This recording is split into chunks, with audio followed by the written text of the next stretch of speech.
வணக்கம்.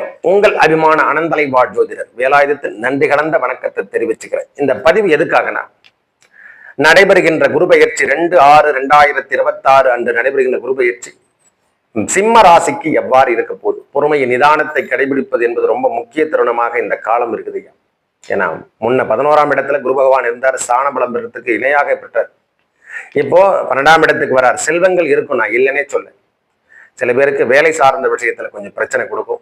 ஏன்னா இந்த நேரத்துல கோபதாபங்கள் அதிகரிக்கக்கூடிய காலம். ஆனால் அந்த 8ஆம் பார்வை, அதாவது நம்ம ராசிக்கு 8ஆம் இடத்தையே குரு பகவானுடைய உச்சம் பெற்று பானம் 12ஆம் இடத்துல உச்சம் பெறுவது என்பது சில பேருக்கு வயது மூப்பிலையும் கொஞ்சம் உடல் சார்ந்த விஷயத்துல கொஞ்சம் கவனத்தை எடுத்து. 12 என்பது அயனசயன போகம், அங்கே உச்சம் பெறக்கூடாது. இருந்தாலும் இந்த நேரத்துல வயது மூப்பில் இருக்கிறவங்களுக்கு கொஞ்சம் கவனத்தை எடுத்துங்க. மற்றபடி உங்கள் சிம்மராசிக்காரங்களுக்கு ஏற்பட்டு வந்த அடிவயிறு பிரச்சனை, கர்ப்பப்பை பிரச்சனை, இந்த மாதிரி விஷயத்தில் ஹெல்த் இஷ்யூல இருந்தவங்களுக்கு எல்லாரும் ரிலீஃபல், இதயம் சம்பந்தப்பட்ட பிரச்சனை, கணவன் மனைவி கருத்து வேறுபாடு, இதெல்லாம் ரொம்ப பேடான விஷயமெல்லாம் நம்மளை பிரிச்சுட்டாங்க. நம்மளுக்கு அதுக்கு சம்மந்தம் இல்லை, ஆனா நம்மளதான் அதுல போயிட்டோம். இதுல தடைகள் ஏற்பட்டதல்லவா, அதெல்லாம் ஓரளவுக்கு சரி சமத்துக்கு வரும், சால்வா இருக்கும். ஓரளவுக்கு சொன்னா கணவன் மனைவிக்குள் உறவில் இருந்து வந்த பிரச்சனை விலகுகின்ற காலங்களாக இந்த காலத்தை பார்க்கலாம். ஐயா, இந்த ஷார்ட்ஸை நீங்க பார்த்து தெரிஞ்சுக்கலாம். அப்போ பரவாயில்லை அப்படின்ற மாதிரி.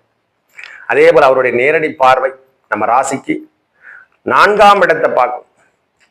அந்த 5ஆம் பார்வையாக நம்ம ராசிக்கு 4ஆம் இடத்தை பார்ப்பார். வீடு வண்டி வாகனங்களை வாங்கலைன்னா கண்டிப்பா வாங்கறதுக்கான பாக்கியம் ஏற்படும். ஐயா, கடனா இருந்தா கூட பரவாயில்லை, நான் வாங்கிடுறேன், அந்த வாழ்க்கை தரத்தை நான் கண்டிப்பா வாங்கி அவன் போதும், வாடகை வீட்டுல வாழ்ந்ததெல்லாம் போதும்.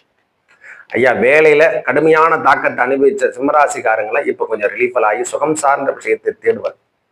அதே போல் அவருடைய நேரடி பார்வை என்று சொல்லக்கூடிய இடத்தை 6ஆம் இடத்தை பார்க்கும்.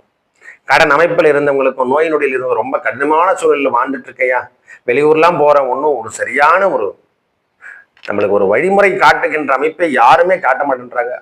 இந்த வழிமுறை சார்ந்த விஷயங்கள் அனைத்தையும் அனுகூலத்தை தருகின்ற அமைப்பாக இந்த குரு பகவானுடைய பெயர்ச்சி நேரடி பார்வையில் அந்த 6ஆம் இடத்தை பார்ப்பார். நம்ம எதிரிகிட்ட இருந்து வந்த பிரச்சனை, போட்டி பொறாமைகள் இருந்து நீங்க விலகிறதுக்கான காலமெல்லாம் ஏற்படும். ஓரளவுக்கு சாந்தத்தை கொடுக்கும். செல்வம் வந்தாலும் அது செலவினங்களாக இருந்தாலும் அது சுப செலவுகளாக மாற்றும். தயவு செய்து புரிஞ்சுங்க சிம்மராசிக்கார்.